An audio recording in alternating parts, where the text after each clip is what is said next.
ऐसने मार दे टुरी।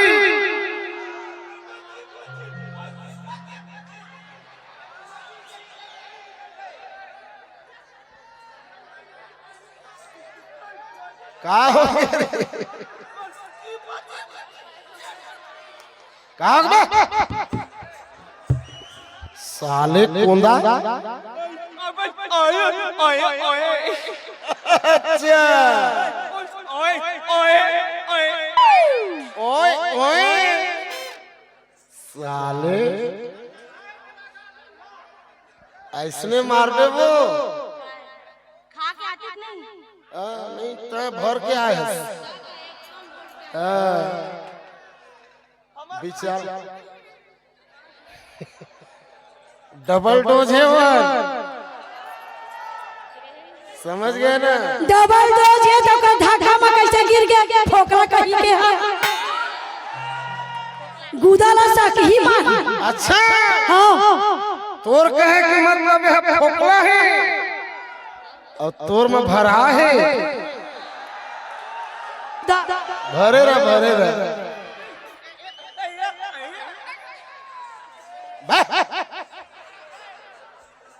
छेद लगा के नाचे कर रहे। अच्छा लगे रहा बाबा। ए बही का आज मोरा आँखी में कैसे तीन तीन ठन दिखत है भाई। आज मोरवा की मते है किस्म किस्म के हीरो तीन तीन ठमता दिखा था। दूरिया रे देखबे ना कैसे लोछरहा बानी ला। वही दे गड़बड़ लागत है मोला। थोड़ा तीर में जाके देखो का होते मैं जान रहे। हां होमन के तीर मत जाऊं कहता जाए जो आए के शौक मत करता है काबा। ये मन भारी जोर से तीनों कोई करंट मारते फेंका जाबे चटक जाबे होती।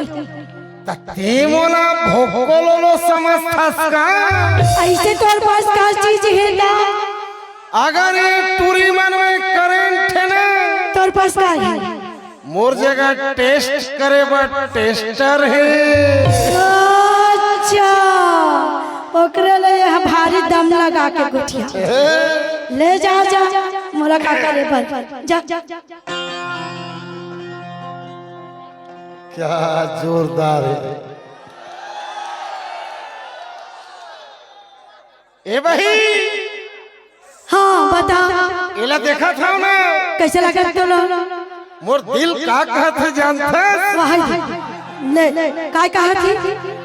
ए मोर रोगोपति गलारा बाई हो दे दे मोला। ले चेक करेंगे गाना गाता दाई एकदम जोरदार है। हाँ आज गोछिया के मंच में ना कैसे दिखाते वहाँ यह हमार छत्तीसगढ़ के काहे सोनाक्षी सिन्हा के दिखत है। ओ पिछुआ चवाली करा जाता हो देखे। हरे हरे हरे हरे राम राम राम राम। इतिहास यह तो कोरोना काल में सफा सुखा गए रे। का कर के बिचारी है बने चिंता झल करनो नहीं। एकर यहाँ के है ना वो हाँ दमान है। हाँ कैसे रोज संझा बिना दारू पी के सुते रहते। अब का कर के ये बिचारी है कमा कमा के थक गई। हाँ डौका दारू पिया थे डौकी है बनी करत थे ता तो कतक ल मोटा ही बेचारी है। हाँ हाँ चुप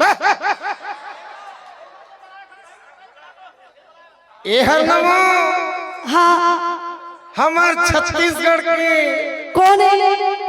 मंटोरा कस दिखत है।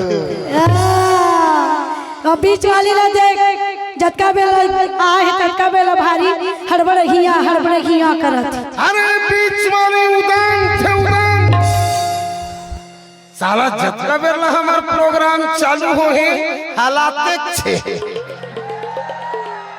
हलाई के दिन तो हलाबे नहीं का हला हला जे दिन हमार हाल ही के दिन तोला पता चल जाई का है मैं सिर्फ गाना लगाता हूँ हलाए के काम लगे मन करते समझ गए ये हम हो राखी मना आज हमारे छत्तीसगढ़ के गोछिया में साक्षात मुन्नी बाई खड़े हैं कैसे लागत है अब तभी तो सुरबैया गई थे